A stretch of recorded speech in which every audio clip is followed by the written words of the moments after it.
Drew McIntyre.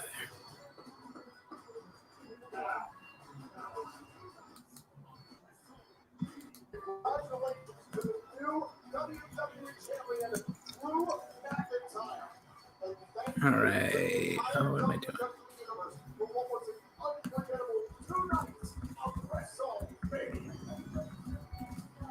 You might want to lower your TV a little. Yep. I can still hear yours very clearly, Rossi. Yep. I got to do the same. You want to mute this? The TV. What are you mad about, Ike? Okay.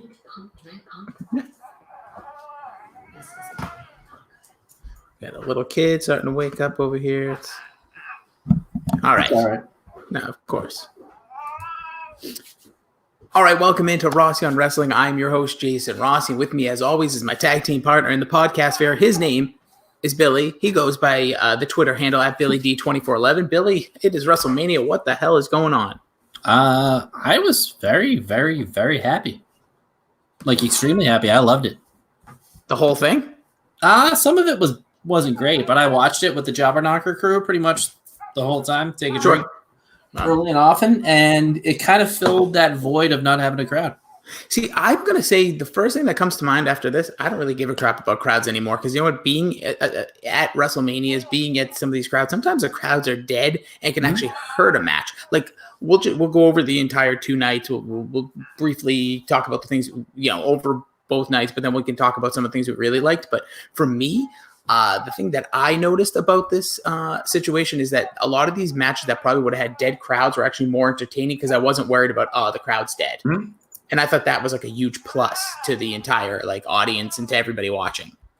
Yeah, I mean, like I said, I didn't even notice it one way or the other. It was like when we get together with a really big group and watch it, and you can kind of feel the, you don't even notice anything except the match in front of you.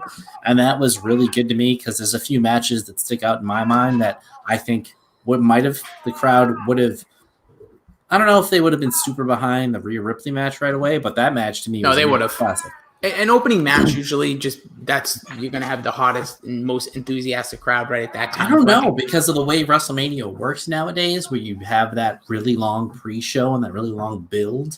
But think about it. There would have been the fireworks. There would have been everything. Just being at these events, the first match usually is everybody's you paid all this money. You traveled all this time. That first thing you see is I don't even care what it is in a sense. So, all right. So then we'll jump to the first match of yesterday, which I thought would have been hurt by a live crowd because I actually thought that match was pretty entertaining. The women's tag. Oh, I think, my theory now, especially with these big manias, it's going to be a knockout, drag out. People are going to go nuts because the first match is the first thing we're seeing, regardless of pre-shows. I thought, real quick, Kabuki Warriors versus Alexa Bliss, Nikki Cross was great. I think the crowd would have loved it because the faces went over, and I think, there's something really likable. I think Alexa Bliss is sneakily maybe one of the most beloved WWE superstars there are today. See it from our poll results, man.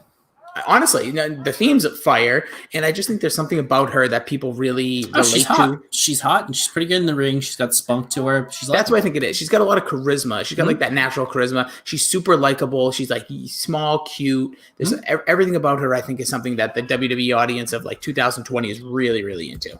So I thought that was a good match. All right, do you want to run through the card? Yeah, let's run through it last night, and then we can get into tonight. Yeah, because they saved a lot of the heavy hitters for tonight, but Elias versus King Corbin, who really gives a crap? Honestly, I feel bad. It was a bad spot for probably all of them. I'm going to move my location as we do this, as we are live. Literally, this is you always talked about it when we did the post podcasts. Yeah, with all of our other stuff, where you would be like, "We're live," and we were taping a podcast. But right now, we were live. We're literally looking at. Well, everything's live to tape. Not necessarily. Some people edit. I never edit.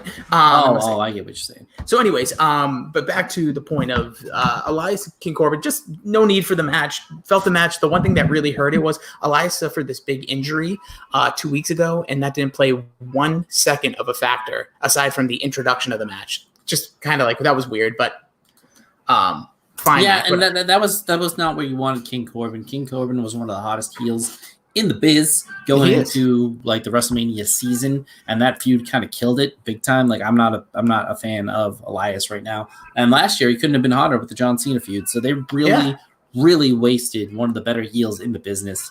And then another match that I thought was kind of a huge letdown, the next match of the night, Becky Lynch, Shayna Baszler. I mean, Shayna Baszler is kind of like the Becky Lynch of the main card now. I mean, she struggles to have great matches every single time out, and I don't think they pulled off a spectacular match here. I thought the match was compelling. I thought it was really hard hitting. That's the one thing I took away from this. I thought it was like Becky really took a beating in this match, and I don't know. I enjoyed the match itself. I really liked her retaining. I don't. Retain-a-Mania for all the women. I wasn't a fan. Well, not the tag match, and not one other women's match. Only 2 out of 4 was retained. But Wait. I would say, what do you mean? Wait, only 2 women retained. We sure? 100%. Didn't Bayley retain? That's the other one. Baszler won? No, Becky retained and Bayley retained. That's it.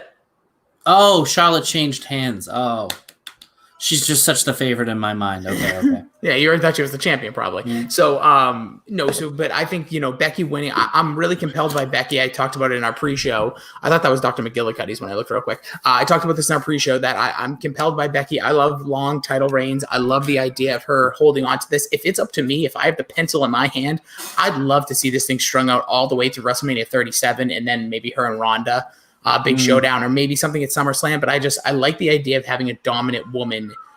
That's one thing that's never been in WWE. I don't think she's dominant. Well, she's beaten everybody. Yeah, same thing with AJ Styles having the title forever. I think the champ has lost her steam quite significantly. I'm not a big believer in her. I wasn't blown away by this match. I haven't been blown away by her lately. The feud picked up steam when they bit her in the neck, and then it kind of picked back up a little bit. That's where the feud started. It was the beginning of the feud. Yeah, that's what I mean. That's how it kicked off. It was good. And then it kind of got dull. I mean, the Stone Cold thing was ridiculous, where they got Baszler out of bed to stare at a monitor, as Nessa would say. And then it kind of picked back up right before the beginning of WrestleMania. But I thought that was the worst match of the card. Last night? Yeah. No, Baron Corbin Elias by far was worse than that. Okay, fair enough. But we knew that was going to be. And there's another match I'm going to put in there. I thought this match was, I think if you go back and you look at it, regardless of build and all that, I think there was a lot more heavy hitting. And I love the end. I love Becky didn't tap her out, outsmarted her. The in-ring psychology of the match was really, I was entertained by that a lot. I like the getting out of a submission into a pinfall, Bret Hart-esque win. I like it. I guess I'm just down on the man. That's all right. Listen, the man's got you down. You get the man down. We're all stuck inside. Doesn't matter. And another match I thought was going to open the card, which was a little underwhelming. It was still good. Wasn't great. Sami Zayn versus Daniel Bryan. Daniel Bryan. I thought it was fine. It's fine. Yeah, the problem is something's up with Sami Zayn. We don't know what it is. He definitely isn't a full-go competitor like he's been in the past. I loved the outside shenanigans, I guess you could call it. That was kind of entertaining. But match itself was good. Daniel Bryan is just one of the best of all time. I don't care what anybody says. I'll fight them because he made we'll call him half-go version of Sami Zayn look good. He was nuts. In that situation, then just give the match to Cesaro. Like, get the belt off of Sammy, do something else. I wasn't feeling this match for WrestleMania. I thought they could have delivered. Give him Gulak again. Do something, because if Daniel Bryan's going to wrestle somebody at WrestleMania and he's getting pretty old, I want him to have a spectacular, ridiculous match. No, I agree with you. I wanted to, but I think in the circumstances of what we had, I thought they pulled off a really entertaining segment, if you want to just call it that. But I thought the match itself, Daniel Bryan, again, no bad matches in his career. This one wasn't one of them. We thought there would have been more, but I think that's more to the health of Sami Zayn than it is to Daniel Bryan. Which is why I don't think you do it. And then here's the match that I thought was going to be a show stealer. And the only reason it wasn't is because the night kind of got better progressively from here. I thought this is where they really started finding their footing and started really delivering fastballs. The triple threat ladder match, if you will, between tag team people, Jimmy Uso, Kofi Kingston, John Morrison. I thought this was phenomenal. Billy, was the best triple threat singles match for a tag team championship of all time. All time. You can hyperbole it all you want. It really was. They went all out. Kofi Kingston looked amazing. Loved the tights. Loved the hair. So happy Kofi Kingston was in this match. We talked about there was rumors that it was just one of the Usos versus John Morrison. So happy Kofi was in there. A lot of the storytelling from last year's Kofi Mania, played to it. Jay Uso. Crap, I already forget. Jimmy, good to see him. Jimmy Uso with the best dig of all time, like he's in third grade when he threw Kofi off the ladder. So I flattened his face like a pancake. Like, come on. I mean, some of the spots they took, and some like the Knocker crew when we were hanging out in the Zoom, they were saying like it looked like they edited it and maybe put a crash bag. I don't know. The fall that Jimmy Uso took looked ridiculous, and the ref that was there was like, oh shit. I think they did have a crash pad as well because because there was no reason not to show it if they didn't. True, I guess. And you know what? I'm okay with this. I'm going to say I guess I'm fine with it. One thing that absolutely I did my drinking earlier. Bet after this. The one thing I will say without a doubt that came across to me about all this WrestleMania, and I know we're jumping around a little bit, is that I'm okay with crowdless wrestling. If we're going to get pre-taped wrestling and the spoilers don't leak and there's matches like that and they want to be a little more safe, I'm okay with that. I'm okay with if you're going to throw a guy off a ladder and you put a crash pad there and you edit it the right way, cool. Like, see, I'm fine. I'm fine with pre-taped, edited stuff if it's like the 2 matches we'll get to, and maybe we save the last 4 matches all together, and maybe we run through the cards. Yeah, that's fine. Yeah. So we'll get to the next match, which I thought real quick before we jump to it, I thought that the creativeness of the winning by John Morrison, I liked it. Was great. Tag, but because they now have that like mechanism for the last like 6 years, that's where the belt is on, or Money in the Bank. I loved it. Reminded me a little bit of Dean Ambrose versus Seth Rollins, same kind of situation, but that was just the belt, like where Jimmy and Kofi holding it. Morrison falls off, hits the ladder too. Oof. There were about 5 or 6 people in the chat, and we were like, is this a triple tie? Is this a triple tie? And then they did the thing where he pulls it apart and he lands with them. I thought it was fantastic storytelling. I thought it was great. And you know what? My hat's off to John Morrison. Another, one thing I'm definitely making sure I come across in this is that, like, I'm so thankful that these guys did this. Like, this was very entertaining with something to look forward to. Now I have no idea what I'm looking forward to. I don't know what the next, like, landmark thing to watch is. But I will say that John Morrison, who kind of came back kind of like a Peter, instead of like a full throttle, like, oh, he's back, kind of flat, but I thought he was incredible in this match. Everybody had a good showing in this match. I thought they really went for it. A lot of good storytelling. You're not going to get bad storytelling when even a single Uso was involved. Yeah, and I thought it over delivered. I thought also, and got to mention John JBL being back on commentary. Kind of, I personally liked it. I haven't. There hasn't been a good heel commentator in a while, and there still isn't. There still isn't. He was fine. The one thing he said during this match, John Morrison did one of his like loop-de-doop off the top, hit Jimmy Uso when he was on the ladder, and he said reminds him of Mr. Perfect. Mr. Perfect never, ever did anything crazy like that off the top rope. Terrible. He looked like a leather punching bag. I mean, so I don't even know like that. Yeah, I don't even know if we got a flying Uso, Michael, but I liked having JBL back personally. It made it gave the event something different that I don't get on a week to week. And I'm going to bash commentating. The King, which is fine. I know. Come on, you want him in there? No, God no. So the next match before we skip over the 2 main events of the night is Kevin Owens, Seth Rollins, and this was surprisingly phenomenal. We'll go through some questions before we log off of this or sign off, because this might be an answer to one of my questions, but this match was great. I love Seth Rollins as a heel again, and like a true like dick heel. Oh, what an outfit, by the way. Oh, 100%. This was a match that I truly can tell you I will rewatch and will never think about, oh, there was no audience here. Like, I never thought about it in this match because Seth Rollins was talking the whole time, being a dick. Kevin Owens with his like comebacks were great. Obviously the spot off of the WrestleMania sign. This is the only time in history someone's jumped off the WrestleMania sign, by the way.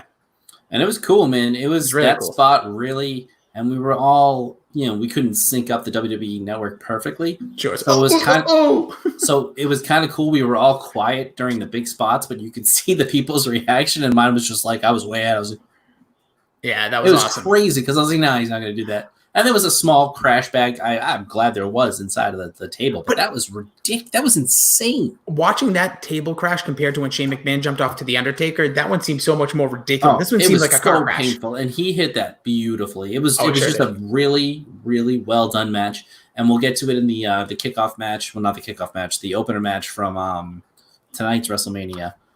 But I want to say the way they told the story in the ring by like yelling and talking to each other really sold, like you said, the no crap. Yes, and I want to say, but Seth Rollins again, who we've had our disagreements on him. I thought he was great in this match. I think this of all the matches, maybe of all the card, might have been the 2 guys that we kind of went into this thinking it would be good, but they might have been the 2 guys that thrive the most with the no crowd. Like they've both come up from fighting in front of hundreds of guys. Yes. Yeah, well, yes. That in 100 people, playing small crowds, they definitely been there. They've been at the gyms. They've been at Melrose. They've been a part of, all those small crowds. Well, that's what I said about Sami Zayn and Daniel Bryan. And I think they were held back, like you said, due to the injury. Health, yeah. Yeah, but this was definitely a barn burner of a match. And the other thing I want to just say about this one was I actually liked the screwy finish. I thought it added to it. Seth hitting him with the bell, Kevin being that, baby face saying, no, I'm not winning this way. Get back down here. No disqualification. I loved it. I loved the way that ended. Stunner. But everything aside from that, I thought that they just did a great job. Yeah. I mean, nobody knows how to sell the stunner in these day and ages, but we'll go to night 2 right here. Yes. And we'll talk about the barn burner. What I thought was my favorite match of the weekend, Liv Morgan versus, no, I'm just kidding. Hey, but real quick about that. Hold on. I got to give credit to Liv Morgan and Natty. That match, obviously, no steam, no reason. Just like Drew Gulak, Cesaro, by the way. Did you watch that? No, I didn't watch either of the kickoffs. I recommend you do, if you have time. There's a lot of stuff, I know. Quarantine's going to a bitch. But Cesaro specifically did a helicopter spin with no I saw hands. That. Yeah, that was crazy. Watching it live, I was like, what just – and it was a finish. That was the best part of it. Liv Morgan, Natalya, obviously Natalya just a great in-ring competitor. Liv, I think they're trying to find a spot for her. It was an entertaining match, definitely not a great match, but good for her. She kind of had that weird return. You thought she was going to be a big deal, and it's kind of just been there. So I was getting ready for one of our work live streams during the Charlotte match, and I just stopped at some point. And I was like, nah, I'm going to watch this. It was great. They went for it. I thought they delivered. Everything was hard hitting about it. Everything was crisp, and the way that they were yelling and screaming like it was a friggin' tennis match. It really, to me, added to it, and I was into the whole match. And this was one of the few ones I didn't watch, but I enjoyed. I didn't watch it with anybody, but I thoroughly enjoyed it because they delivered. I would have loved to see Rhea Ripley win, but I guess you really don't want to knock Charlotte down because she is that next level person in WWE, and she still put Rhea Ripley over in that match because I think it was a 20-minute match. Yeah, it was easily had a tap 20 minutes and 30 seconds. Okay, that's the official Wikipedia time, I know. Mm-hmm. But that's impressive, first of all, to give those two, Rhea Ripley, an unproven commodity, Charlotte, maybe the best wrestler on the planet. Not a moment was boring to me. No, it was like old school Randy Orton match, and that's what I think Charlotte is at this point. She's so good that she can really just about do anything with someone that is at least capable. And I think Rhea Ripley was more than just capable. Oh, I think she is the NXT Charlotte. I think she is a superstar. She's a future player. She's a future big time player. Her drop kick off the top rope is as pretty as a Charlotte Flair moonsault. It is picture perfect. It was nice. I will say the only issue I had with this match was Rhea Ripley pulling out the Riptide early and not waiting. I know it sounds weird. I thought she was going to beat her in that second minute of the match. I did, and I kind of liked that because I was like, "Oh shit, is this over?" And then they kind of went back and forth. That's one of those things where I think you can do that, and it adds something to a match. Whereas it's better than some of the matches that we'll get to where it was a million finishers. Yes, and that. I hate that might be the worst thing when it's just WrestleMania 2000. You both saw with 3 finishers, which we'll definitely get to. But I thought overall, Charlotte did what she does I think now I've said it. I tweeted about this. It's every other WrestleMania. She's just about stolen the show or had the best match on the card. WrestleMania 32, it was her, Sasha, Becky in a triple threat women's match. Incredible match when they debuted the women's title. WrestleMania 34 versus Asuka, another incredible match, incredible story. Good. Ending the streak. And then now WrestleMania 36, it's definitely in the argument, and it's going to be hard. I think it was the best wrestled match of the weekend. It's, for me, right now, it's too early for me I'll digest a little bit, but I think Kevin Owens-Rollins might be for me. That wasn't a wrestling match. That was more of a I get what you mean. Just in ring. The crap out of that match. And the submission, I thought Charlotte was going to tap with the reverse. I forget what she calls it. Cloverleaf. The standing cloverleaf. She has some, foreign wherever she's from, the Kiwi twist. But no, I really thought Rhea Ripley, though, at the end of the day, this is one of those you have to go over to get over. She looked phenomenal. She looked phenomenal. She was in there with Charlotte Flair, stood toe-to-toe. And then eventually Charlotte, that might have been the deepest looking figure 8 that she's ever done. Her arms looked like they were going to pop out of her shoulders. And they sold it to the hill. I mean, Rhea was like, get her off me, get her off me. Like everything about it felt like you were in a real fight. Yes. And I think that's the thing that Kevin Owens and Seth Rollins did too, with like the talking in the ring, which you saw Stone Cold do, which you saw The Rock do. Even that empty arena match, like The Rock was talking the whole time. Oh, and that's kind of what you have to do in these situations to carry a match, to make that awkwardness. Because that was the one that I watched, and I remember Keith tweeted, didn't have a lot of fun during WrestleMania. And like I said, watching it on Zoom with people totally took me out of the no crowd, and I was watching it in a crowd, which made it real fun. What I've noticed, and this is just me, if you're like, I'm watching week by week and you've watched the past few weeks with them not being in arenas, this was excellent. Like I did not have one complaint. I'm not going to complain in general. Again, I'm so thankful that we had this. So now, would it have been nice to delay? Of course. Would there have been more time? Sure. But in the circumstances we're living in, to have this and have live, like the crowds, I'm telling you, sometimes the crowd being at WrestleManias, they're super long. I love the 2 nights. We'll get to that as well. But it's like, the matches we complained about, we would have complained about if it was a live crowd. Agreed. And the other thing is sometimes a live crowd can ruin a match, really ruin a match, because if no one's cheering, you're not cheering. You're all sheeps when you're out there. Everyone boos Roman Reigns because that's what the first guy started. This was an event that I definitely look at and go, you know what? It would have been really nice if like as having no crowd, like there was a lot of that I was like, thank God. Because I think Kevin Owens and Seth Rollins, where they were on the card, that could have been people, hands on, butts on their hands. Yep. Totally agree. It was a lot of fun. And I think you can take a note from, like I said, the Seth Rollins and the Rhea Ripley match of talking in the ring can really carry it. The next match we'll get to needs a lot of explaining.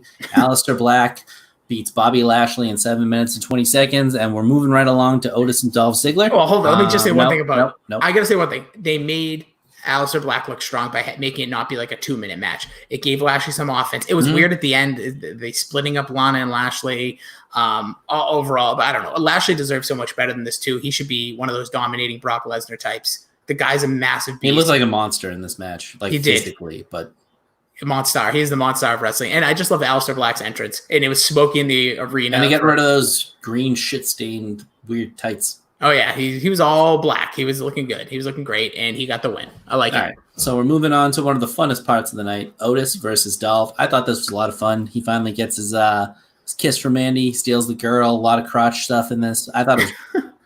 I thought the best part was when Mandy Rose came out. Like, I thought, first of all, Sonya Deville, we got to give credit where credit's due. I think she's going to be... She looks great. I think she's going to be an incredible heel. If her and Dolph, like, say she joins like her, Bobby Roode, Dolph, I like that idea. Mandy, I don't know where we go with this. I thought we were going to get a Trish Stratus WrestleMania 22, like double heeled her. WrestleMania 20. When did that happen with Christian and Jericho? Christian and Jericho. I don't know. I think that was 20. Shout out to the Backcracker, by the way, getting a retweet from Y2J on Swaggins' tweet. I loved it. But yeah, I think that I thought that was going to happen with Mandy Rose for a minute, but I dug, a true babyface going over. Dolph Ziggler gets his comeuppance.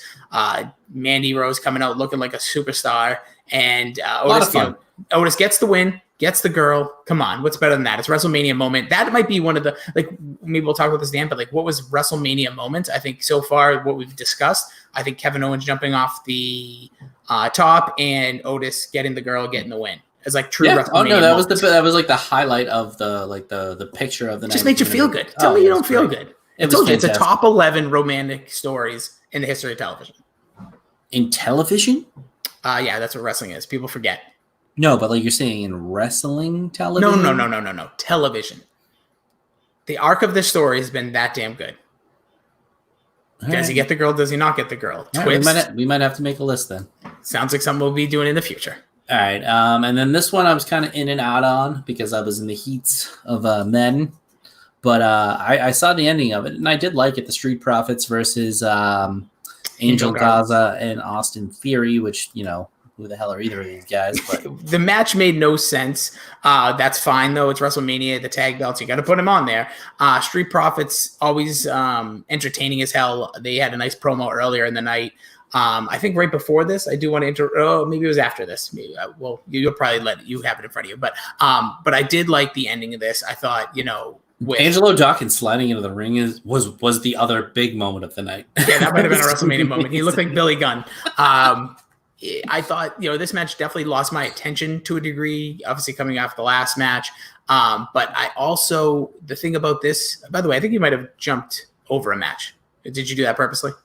Didn't the tag match come after? Oh, yeah, Edge? I did skip Edge Orton. No, that's okay. Stay where we're at. The one thing I really liked was Bianca Belair coming out. And my prediction coming out of this is that the Street Profits with Bianca Belair will get everything that Enzo, Cass, and Carmella should have been about 4 years ago. Oh, an actual champ and tag champ? Oh, no, just like a likable tag team that they'll run with the package of the three of them, but like she'll do her own thing. You have a really lovable tag team that can cut promos that people will enjoy. I think I hope this is the thing her that the Street Profits have over those two, they're not one-line gimmicks. They're not one-trick ponies. They're both pretty good wrestlers. I'm going to stick to this. Angelo Dawkins is the best hot tag in wrestling right now.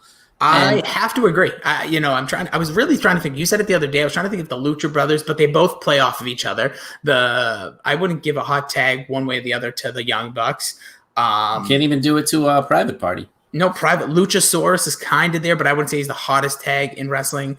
And nowhere else in WWE do I really see, Asuka was for like a hot minute, but then they haven't tagged in like 6 months. Mm-hmm. So yeah, I think Angelo Dawkins by far. And I love the way I love the Street Profits now. And I never liked them in the ring, but right now they're hitting on all cylinders. They're clicking. Should we go to the women's and then save Edge Orton? Yeah, we'll say, that's a good call.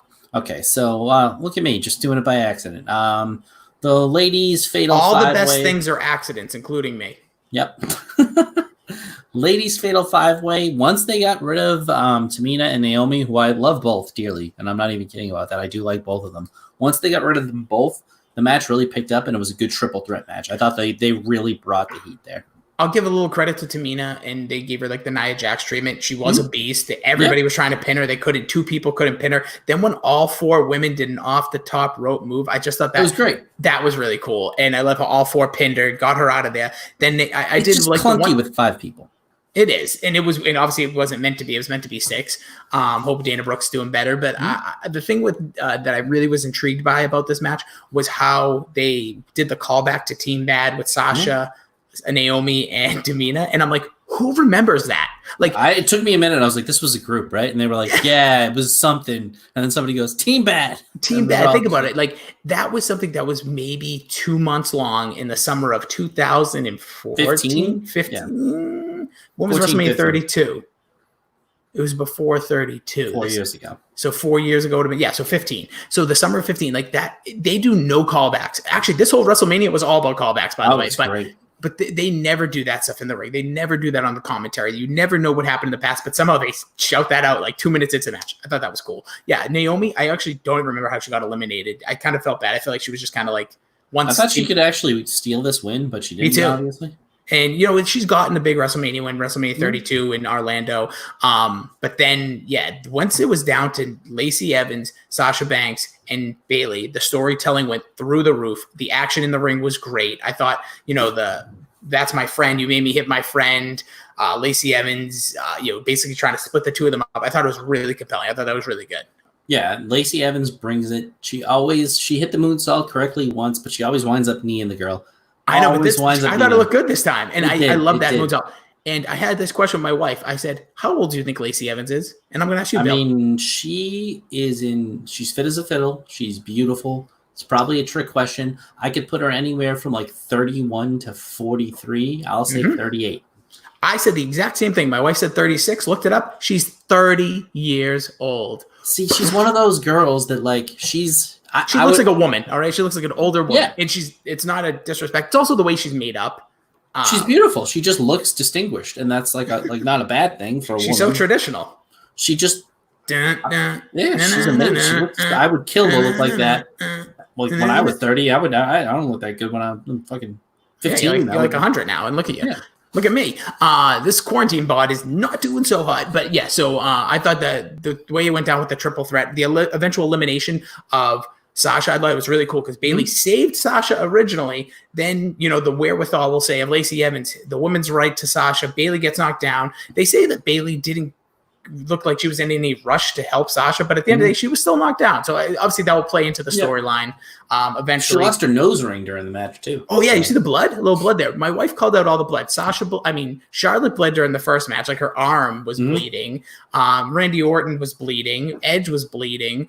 Don't who else? Oh, Bailey. Yeah, we were talking about background. But yeah. So, anyways, but I thought then the end with Sasha coming in to help Bailey was a really good move. I love when heels do like because heel it's extending it. They're gonna probably feud at the SummerSlam we can hopefully go to. Yeah. By the way, I thought it was interesting they were advertising Money in the Bank for May 10th. Now I know they didn't say where, and I know that they could do it. Just that's it's gonna be at the Performance Center. But I'm just still surprised that they're like, yeah, we're gonna keep doing it because they don't know. I felt like that was just a weird move. Yeah. I like them advertising next year's WrestleMania Hollywood. By the way, if they don't do those promos like they did for WrestleMania 21, like all the movie reenactments. Remember, those are the best commercials of all time. But yeah, so then the best one ever is the Royal Rumble with Randy Orton goes, that's a skull. Oh yeah, not the skull. The minute dating things. Yes, but I still thought like the WrestleMania 21 when they first went to Hollywood, that was just some of the best commercials ever.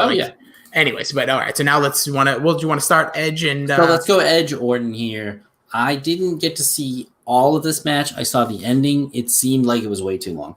It was almost 40 minutes, which I'm gonna just say on especially this WrestleMania with no crowd, that's way too long. I rewatched, so I was preparing for this match using Shane McMahon versus The Miz from last year. Save your laughter.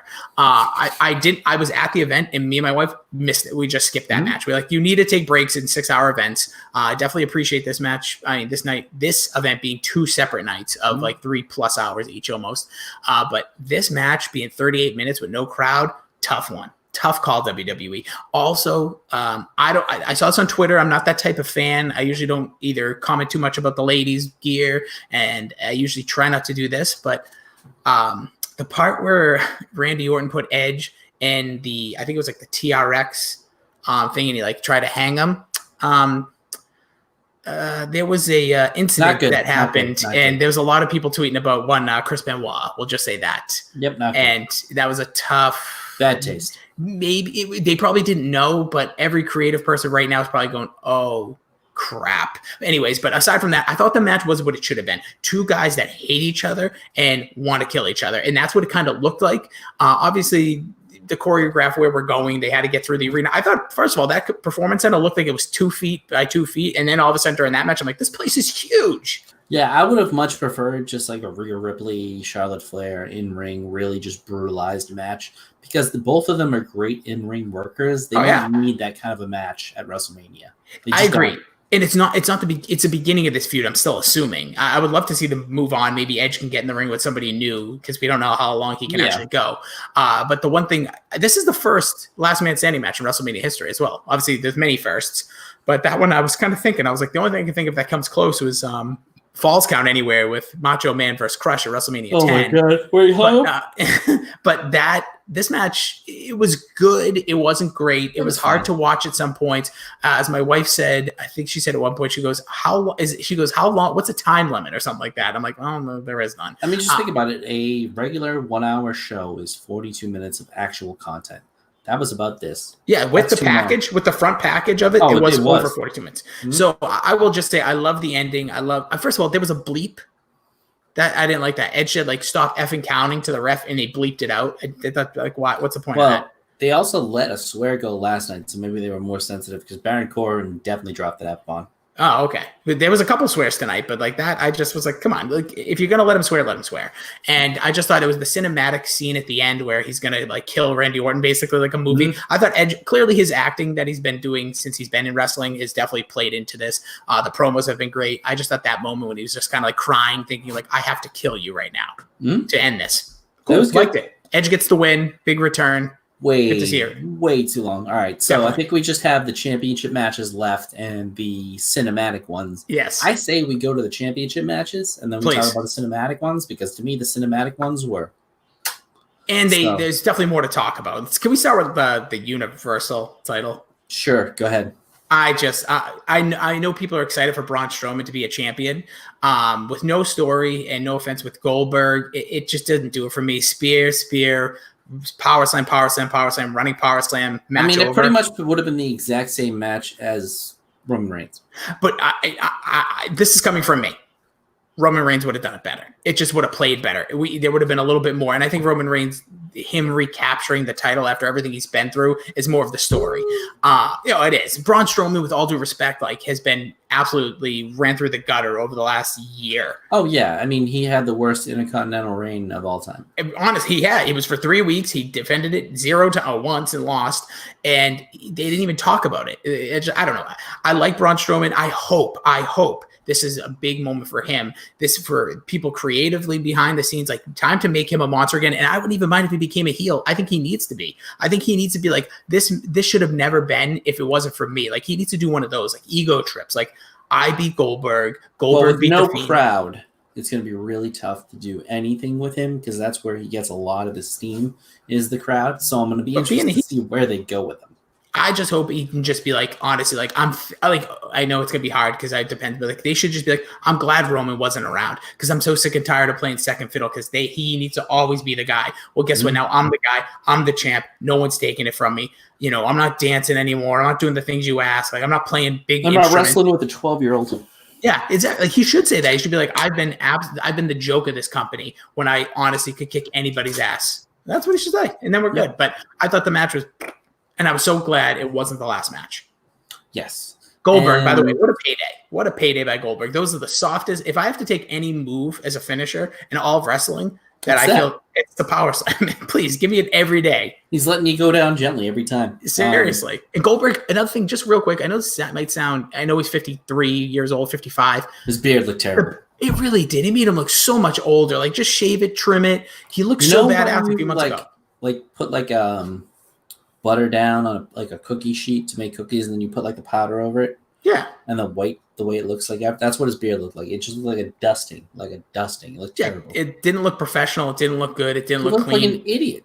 He just looked like he honestly looked like a dad. Yeah, and he has let himself go. I mean, he looks. I mean, I wish I look half as good as that one. Hey, 55. We got time. Yeah.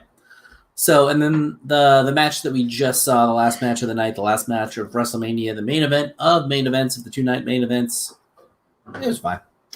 I'm not going to say disappointed because that's too strong. WrestleMania, like these guys did everything in their power. It was okay. I think we said this in our pre-show. This was my fear of Brock Lesnar a little bit. Not being in a big stadium, not being in a crowd. He probably just didn't mail it in. He didn't mail it in, but at the same time, he didn't do anything. He didn't do much. There wasn't much in the match. What was it? That's what I'm If I don't even think it was that long. Maybe 4.5. 4 minutes. Yeah. Okay. There you go. I was gonna say 4.5 because it was Claymore off the top, kick out. Claymore again. No, I don't think he hit him with the second one right away. And then he moved. Then there was a suplex. F5, kick out at 1, Brock with the shock face. F5, kick out at 2, Brock with and then another suplex. I think Brock hit him with another F5. He kicked out at 2. Gets up. I think they would tussle for a second. Kick. He didn't even do at least he didn't do the 3-2-1 because there was no one to count him down. But he did 4 claymores at the end to win the match.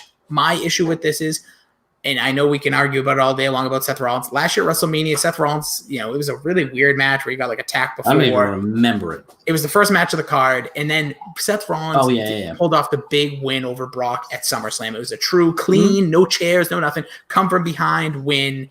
And I think right now, Brock Lesnar matches, especially where I thought this was going to be different because he was facing another big guy. It's been a while since he's been in the ring. I'm trying to think of someone like his similar size since Goldberg.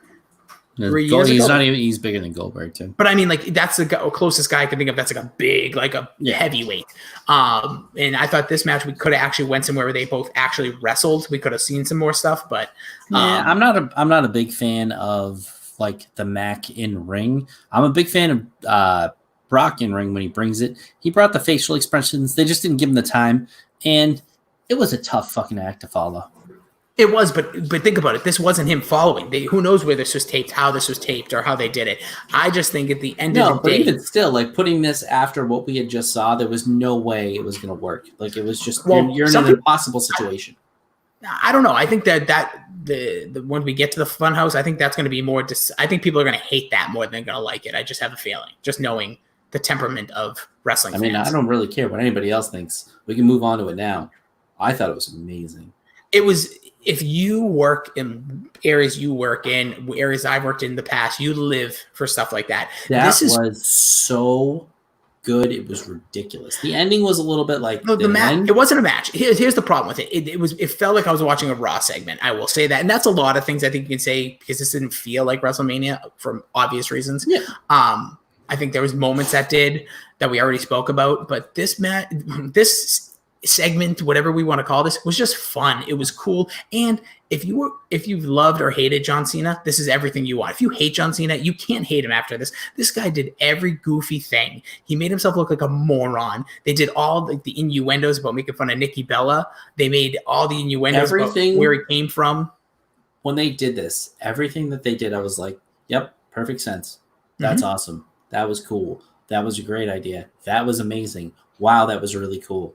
Everything one after the other, was a home run. When they went to the Bischoff thing, I was dying laughing. And there's a dig. That was a dig because he was with WWE for what, like 3 weeks? Yeah, and then he got canned. And then they moved on from whatever. And I think he has a podcast that just came out talking about it, which I'll listen to. But Bray Wyatt absolutely crushed it in this. He was better than John Cena. This was that's what I was going to go with. Regardless of who was better, this was a showcase of Bray Wyatt and his creativity, and we need more of this. So when hopefully everything is back to normal, we're all at WrestleMania 37 together, or wherever next SummerSlam in Boston, we're all there. Hopefully we're at a great place health-wise. Everything is good. But I want them to remember this time, because that is what we're going to need we'll get to the other guy. We need more of this out of the creative guys that we don't need in-ring long matches with. Bray Wyatt wrestles 2 to 3 times a year now, and he has stuff like in front of crowds. I'm almost, like, obviously live shows, he can do the dark match after, but I agree, more of this stuff. When he was in the Funhouse, it reminded me of when the Funhouse first started, and like the creepy innuendos on the door, like, give me more of that again. I don't need him in the ring. I actually don't even need the mask all the time either. You can make that special. It could be kind of like the Demon Finn Balor. Like, there was something so special about this and so creative, and how smart Bray Wyatt is and knows what the fan is going to laugh at. When he did the stuff with Vince McMahon, tell him like, oh, the ruthless Frenchman, and he said, oh, this is such good shit. Like, I'm telling you, it was great. I marked out with the Nikki Bella thing. I thought, when you can look, you can't touch, and he did a little dance. Come on, like, this is the stuff. Of this was like, and I fancy myself a pretty good editor. That was some of the best editing, if not the best editing of anything I've ever seen in my lifetime. It was done so perfectly. And the thing that I thought was the Thugonomics thing was great. I thought only could talk and rap. Come on, it was so good. To me, the best thing though was the Kurt Angle ruthless aggression thing. Oh, the beginning.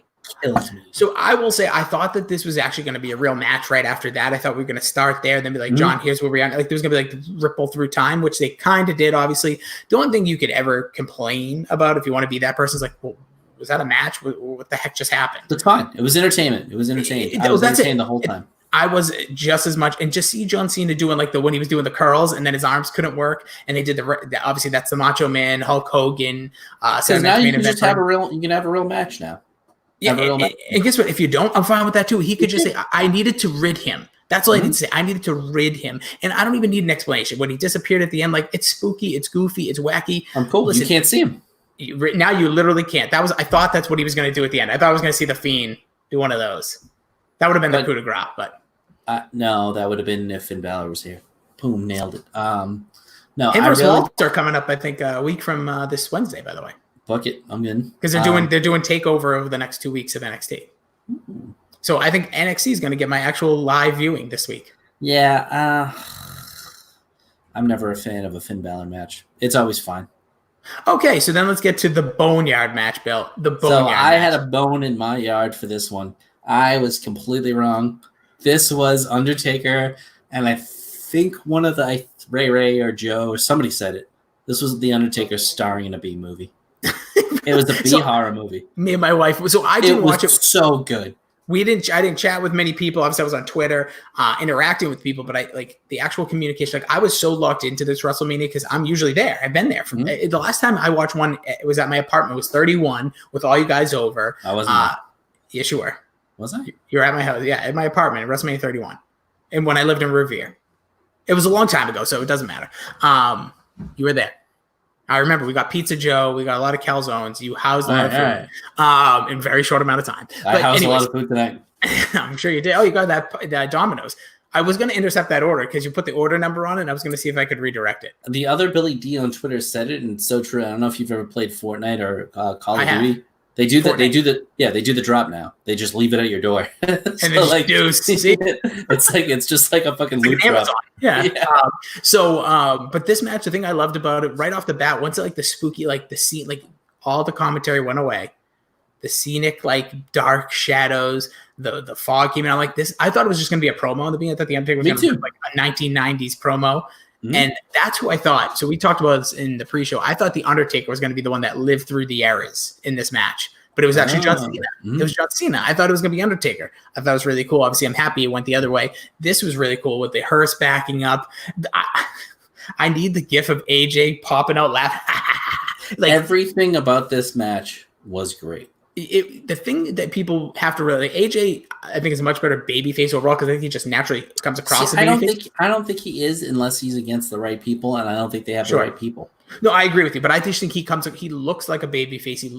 He's known as an excellent wrestler, but when he is a heel, especially when he has like a crew, like if you watch any of his New Japan stuff when he was the head of the Bullet Club, this is what it was. He was just even prick. Beat up John Cena. Well, that was it. It's just he's a prick. He's just a little punk prick that he's got the great smug look, and it sells. It fucking sells. And when he popped out of that casket, I just smiled. I just smiled. Because I love the music change. There was another production element. It was Undertaker's old school theme that just kicked it to just you don't want none. He's just like, where are you, Undertaker? It's like because I think he is such a nice guy, but he's like ripped up. He's handsome. He's good looking. I think he wants to be that kind of a dick. So like when he gets the chance to be a heel, he goes for it and he does it. He just has that shit-eating grin, and it's just so believable. He's a natural fit as the geeky sidekick, but wants to be like the punk bad guy, but is also the perfect for like the babyface main star.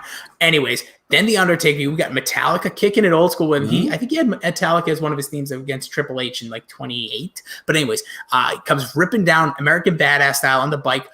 When you first saw him and they did the little side nameplate, the Undertaker, I'm like, I said, this is, and I think I tweeted this. This was the best WWE Films movie there's ever been. It was so good. 12 rounds 3 with Dean Ambrose was pretty good. I still got to see, and Nestle sold me that I have to see because it's so bad. Which one? I think it's the Chaperone or whatever the Triple H. Triple H. So I was thinking about this. Once we do some of the stuff we're doing, we should probably review, like when we get into dipping into more stuff. We should just do every wrestler movie, like all the Condemned and all that. But anyways, this was so good. The Undertaker, I know I'll eat crow on this one. This was awesome. Looked like $1 million.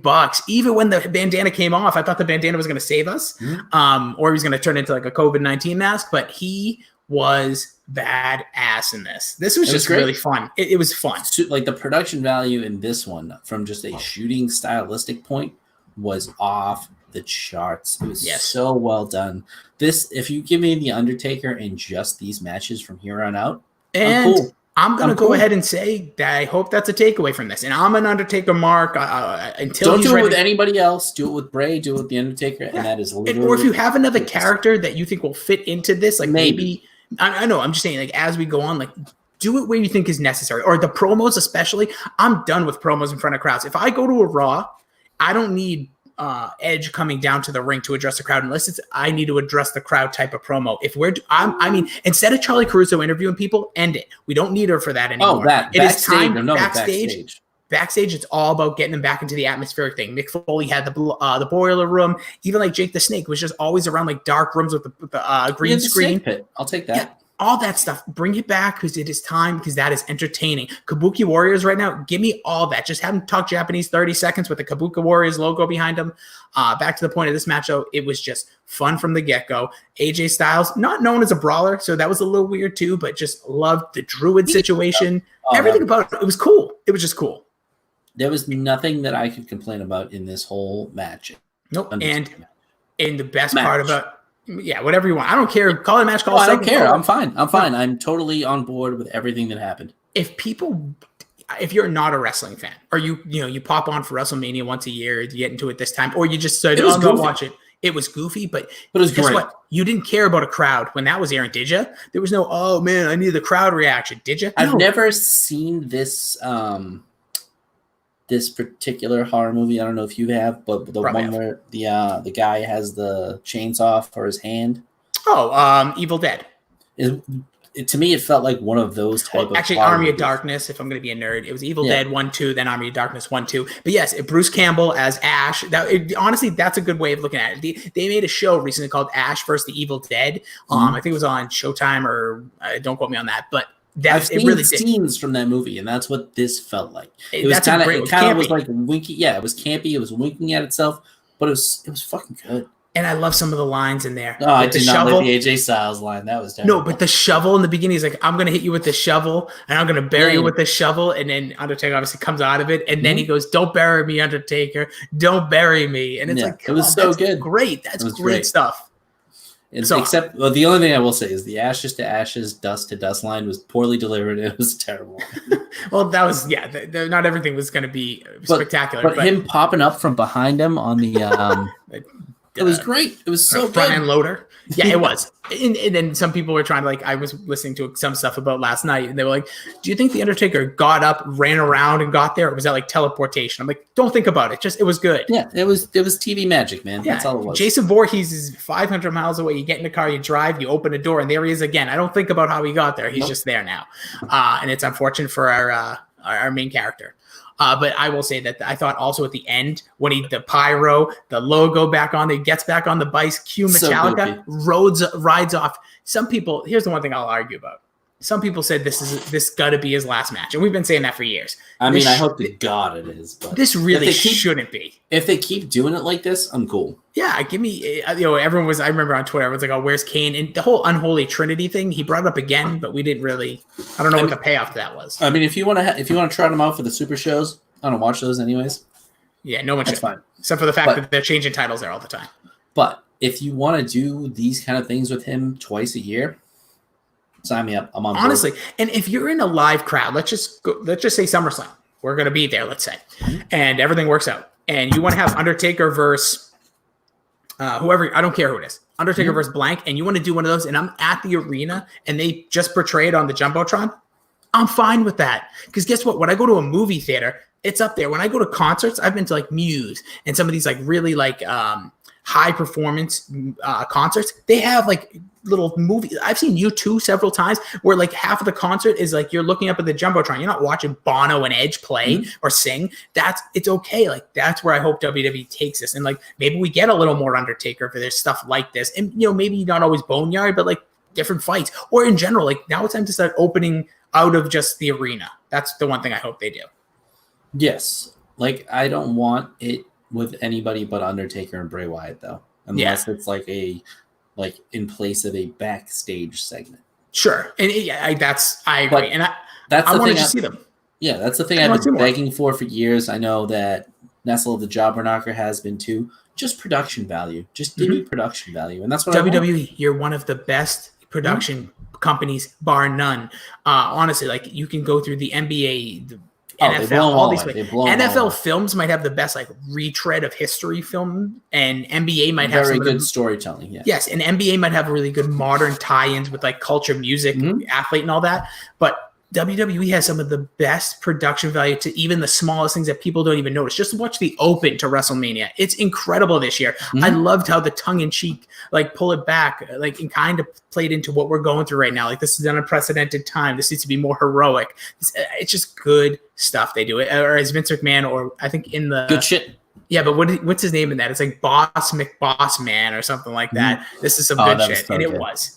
Honestly, and just everybody on the creative staff, my hat is off to them. Everybody that was part of all the editing, hours and hours and hours was poured into this. My hat is off to them. I was entertained. I am thankful as a fan. I'm excited for what's to come, but I am in these tough times. These 2 nights, it was something I was looking forward to. I made a party out of stuff. I made a menu. We made food. It was great. Yesterday, I was legitimately pumped up for this. Yes.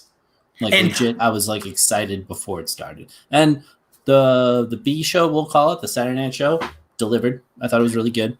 Me too. I think that was actually maybe the better show because it was actually 3 hours and everything felt a little bit tighter. And it ended with that kind of good feel with The Undertaker. With this one, no offense to Drew. I'm so happy for Drew McIntyre, by the way. Yeah, me too. Meeting him at WrestleMania 33 it was the day he came back to WWE, him, his wife. Everybody knows it sucks for him. He knows it sucks. Yeah. We know it sucks. WWE knows it sucks. But I'm glad it happened, by the way. Like, I know we said this in our pre-show. Like, if it wasn't the last match, I think Brock would have won. I'm so happy it ended the night. Give him that moment. Give him that win. But now let's use that as fuel. So everybody who was about to face, like, your WrestleMania moment was the worst or something like that. Like, use it as fuel.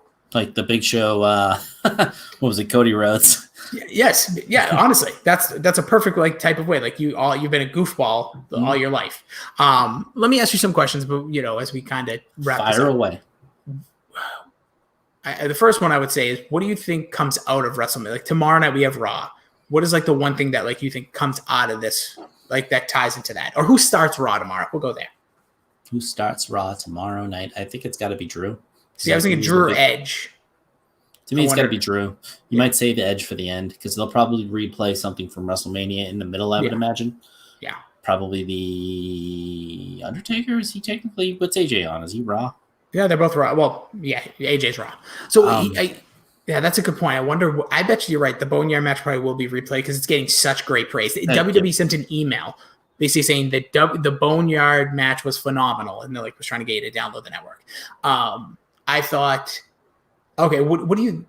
I know we can talk about favorite match, but what do you think people will remember this WrestleMania by?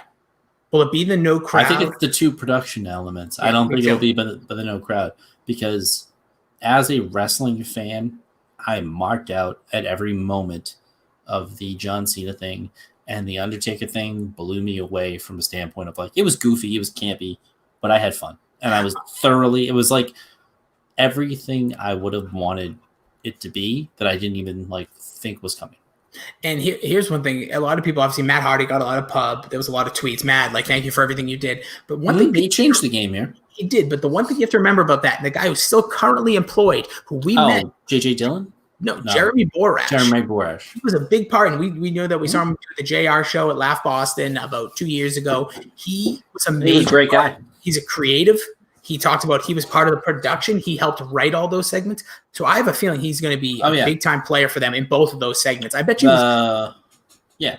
But I'm guessing he was more leaned into that Undertaker one, just the feel of it, where the Bray Wyatt one was just more wacky and the Jabberknocker crew brought him up right away too with this had to be somewhat Borash because it had a very even the two Hardy compound things, and we talked about this. The New Day one and the Bray Wyatt the one against the Wyatt family. It was good. Yeah, it was. They were all good. It was fun, and that's what wrestling needs to be sometimes. It doesn't always have to be 5-star matches. I don't care about stars, but I guess since we do this, if we rank things out of 11, what would you rank this WrestleMania 36? To me, I had a different experience, I think, than a lot of people. I think I could see a lot of people being if there was a down match, not enjoying it as much, but that feel of watching it with friends and kind of in a crowd. Mm-hmm. I loved it. I had a great time. I missed I was watching it. I didn't get to enjoy a probably solid 90 minutes tonight, but most of that was the Edge match anyways. Yeah. Out of 11, what would you say, 11?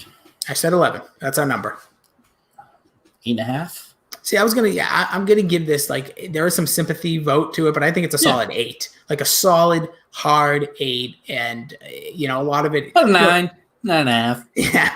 But I would say for me, they just did as much as they could. And all those performers, for the most part, I didn't see, and I'm really interested to see the pros, the people that I listen to, the Bully Rays and Lance Storms and some people that used to, wrestle that have podcasts that I will hear snippets, Arn Anderson. I want to hear what those guys have to say about this because I didn't see there's no crowd, let's get lazy performance. So, no. I mean, to me, if they say anything about it, I mean, kudos to them for agreeing with the right person, this guy.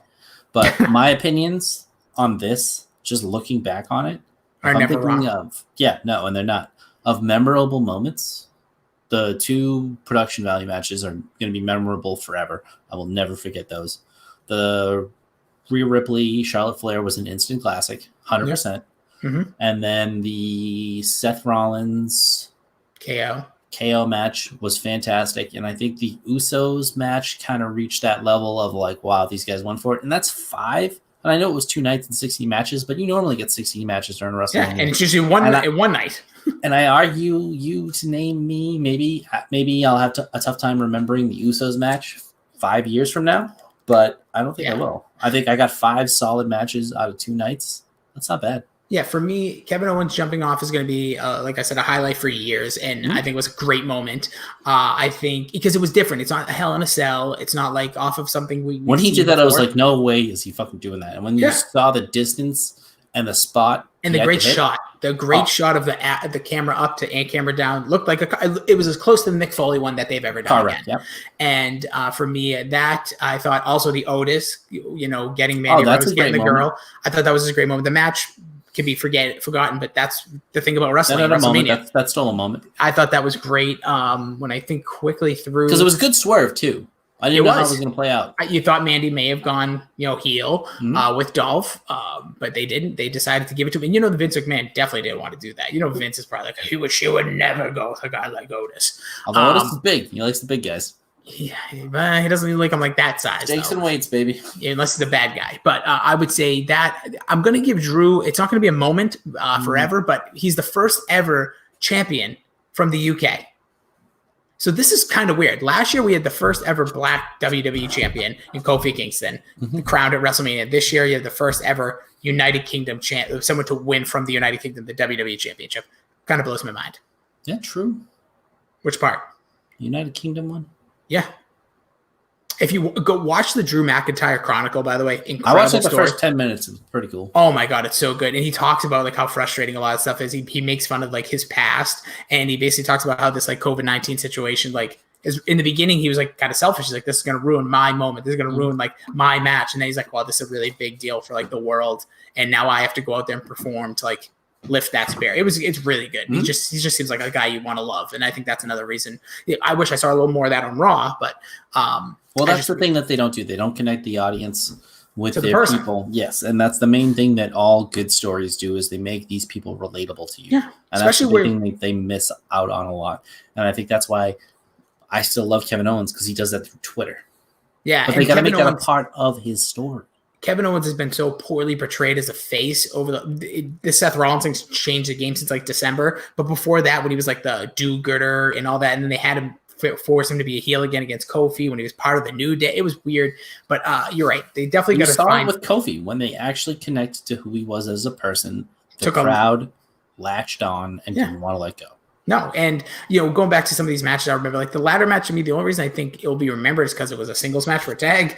Other than that, I thought they gave their all. Oh, they absolutely did. I'm not taking away from it. I'm trying to think of like years from now coming back. I think really the real things you're coming back for here is potentially Charlotte versus Rhea Ripley, just because. I definitely think so, because it was so good. And it's probably maybe the beginning of a big ripping run for Rhea Ripley. And aside from that, you're coming back for the production value matches. Even if it's like, what was that? Like the John Cena Bray Wyatt one definitely was less of a match, clearly, but just such a spectacle. It was cool. I'll always remember that. Yeah, it's just really good. Now, what would you say? Like, I have to make one comment. The Edge Randy Orton one, if you are ever to watch it again, and I'm going to be honest, I liked it, but it's going to be hard to watch again. I'm never going to watch that again. The commentating was so bad. They were like whispering. It was like me and you right now. If I was this is what the match was like. They're doing moves. Oh, man, Randy Orton hits him with a weight.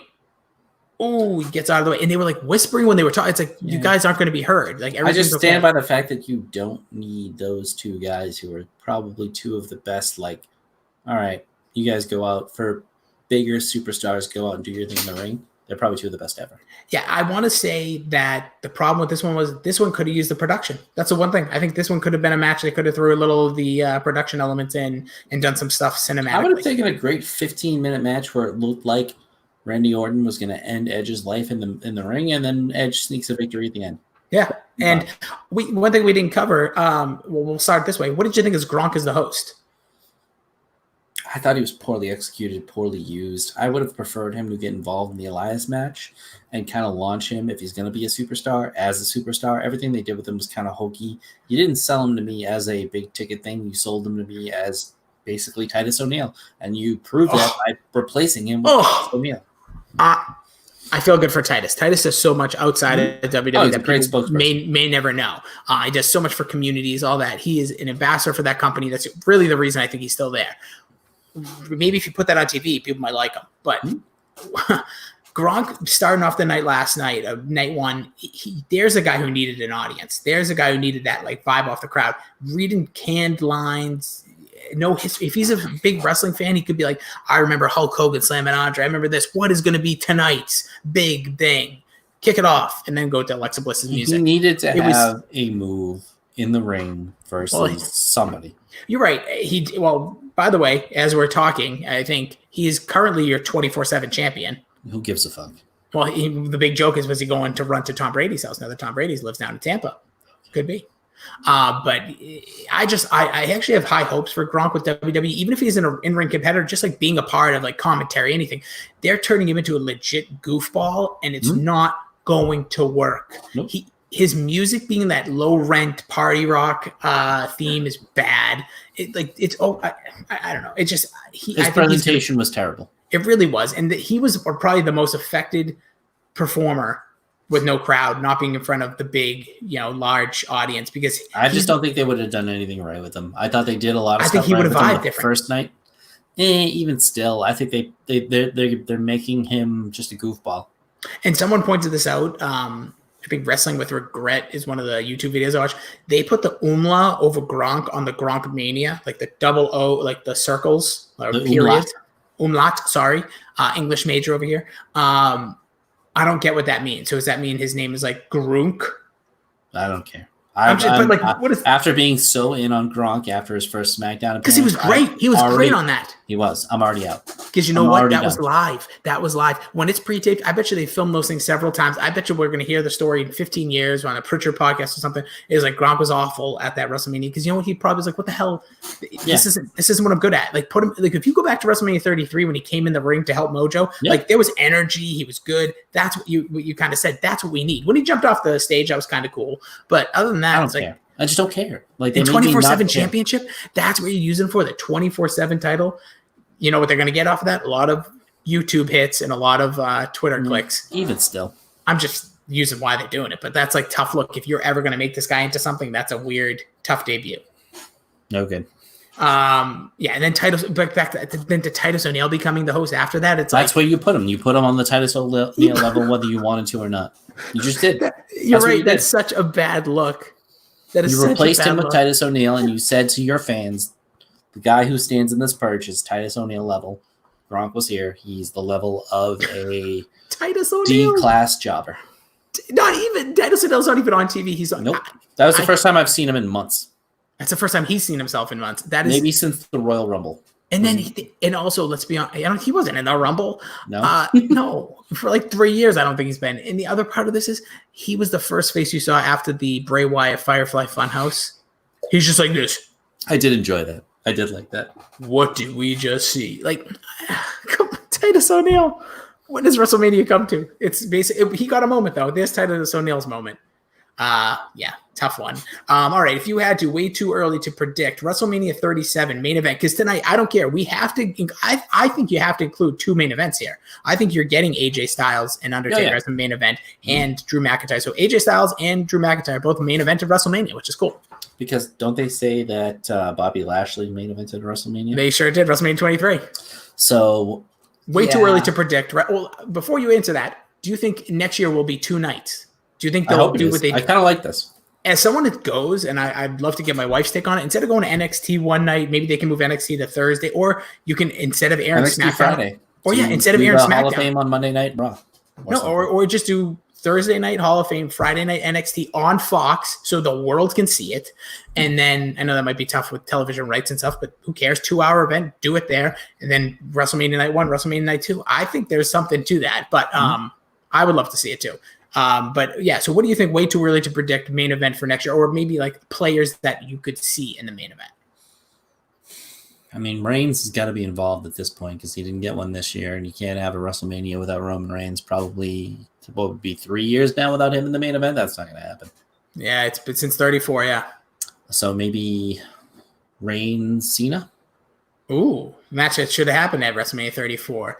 That's an interesting one. I was trying to think if there's a guy that could it be Reigns, Braun Strowman? Like, could it get to the point where Braun not a year? To me, run, none but, of those guys. I mean, this year was obviously a weird year. I didn't really see anybody taking the mantle, and they kind of gave it to Drew, which I was totally happy with. And the crowd, who knows how it would have played out if they had the whole crowd the whole way. I just kind of want to get back to a marquee one, and I think that Reigns, Cena would be a marquee one. Cena's clearly not over the hill. I think that would be a legit main event. I don't know if this is going to happen. I'm sure there's rumors and stuff. It's in Hollywood. I'll say Reigns Rock. I think if they're ever going to do it, if The Rock's going to come back for one more, even though it's a little cliche because you probably know what's going to happen and there's no. I don't know how you'd pull off the story, but yeah, I'd take it. That's family. It's easy. They pull it off quickly. I think they could do, but I could see that. I don't know if it's the main event because if it's 2 nights, but I think that'd be an awesome one of 2 nights. And then maybe I was trying to think where else could they get I'm trying to think of who's that next guy to come up, but maybe with getting Drew this year, they did Seth last year. Maybe they don't need that next guy up mentality. So maybe there is an Edge, Kevin Owens, or Owens. If I had my druthers, it would be the Velveteen Dream versus I don't care who. I was expecting that, by the way. I'm so glad you got there. But yeah, I thought overall WrestleMania 36, very enjoyable. 2 nights at home, probably the most fun you're going to have watching wrestling by yourself. Better than, I would say, entertainment-wise, everything but, last year's WrestleMania for a lot of the recent ones until, I'd say it's better than 32, 33, 34. Yeah, it's going to take me some time to digest. I think definitely 32 because 32 was just so long, but had awesome matches, but just so freaking long. But yeah, I take the thing that I think,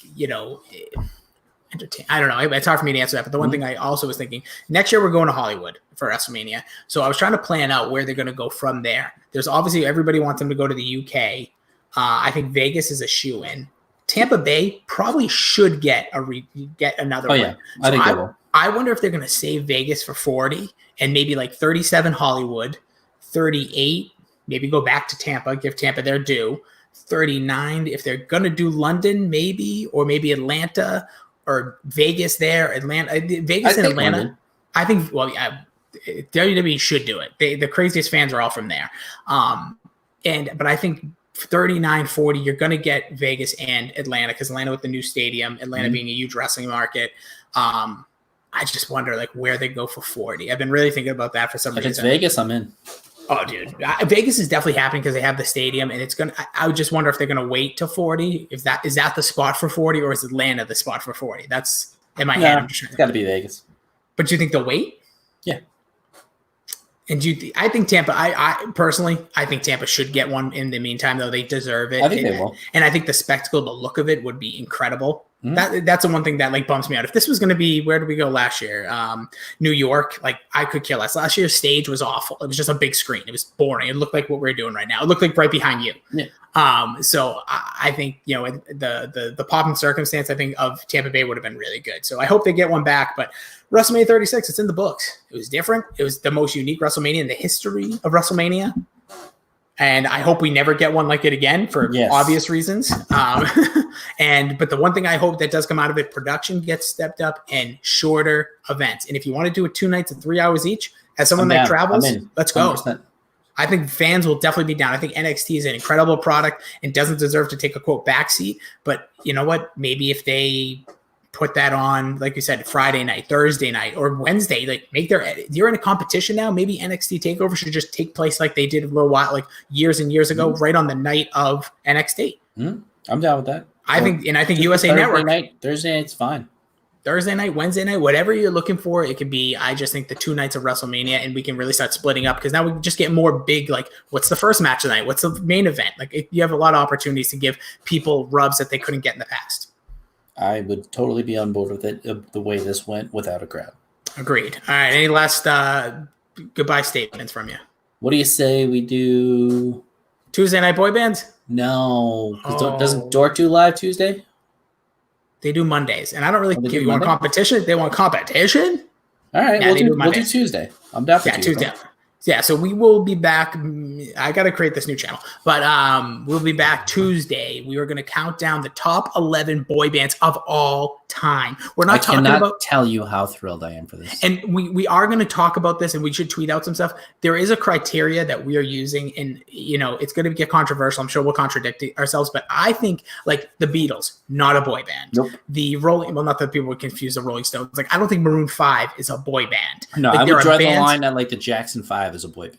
Yes, see, I agree. Boyz II Men is a boy band. I agree with that as well. No instrument created to be like O-Town. I know this is random, but like O-Town's a boy band. And spoiler alert, gonna be on my list. I don't know if it'll make the end list, but it's definitely on mine.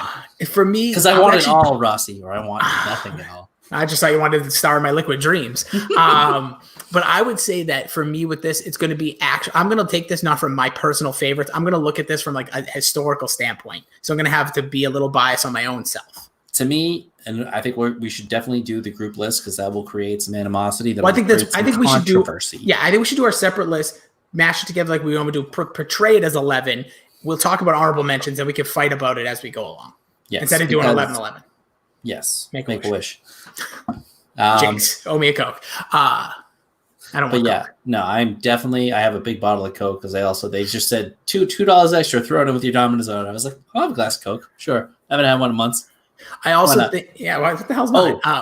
Please. And we did get a few tweets when we tweeted out we were going live, Friday night? About me eating. So I say we come up with a food challenge that I can do in an hour, and we get a guest on the podcast who can fill in when I have to mute and like mound. And we come up with the top 11 fast food things, and we have somebody like we do top 3. We do 3 people, and we do a top 11. We should do this, and I don't mind jumping on this because I think I need to hit a real strict diet, maybe like after Easter. So maybe like this week we can do that. All right, Friday. It's Good Friday. I can't eat meat. All right, so next Tuesday. We'll figure it out. But more importantly, boy bands, WrestleMania, it was an absolute blast. A lot of fun. Glad you enjoyed it, Bill. You're not a negative prick, which you normally are. I appreciate that. It was great. Obviously, everybody who's tuned into watching us here or listening to us on the podcast, thanks so much for listening. You can subscribe on Rossi on Wrestling. Updates coming there. Leave a 5-star review. Got a really nice message from, I already forgot his name and I apologize. We got another DM. I'll send it to you. Just really enjoying the podcast. Big wrestling fan.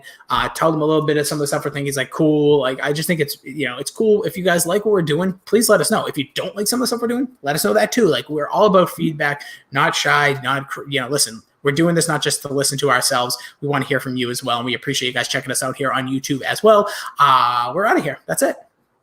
We'll catch you guys next time. We'll see you on Tuesday. Frank says hi.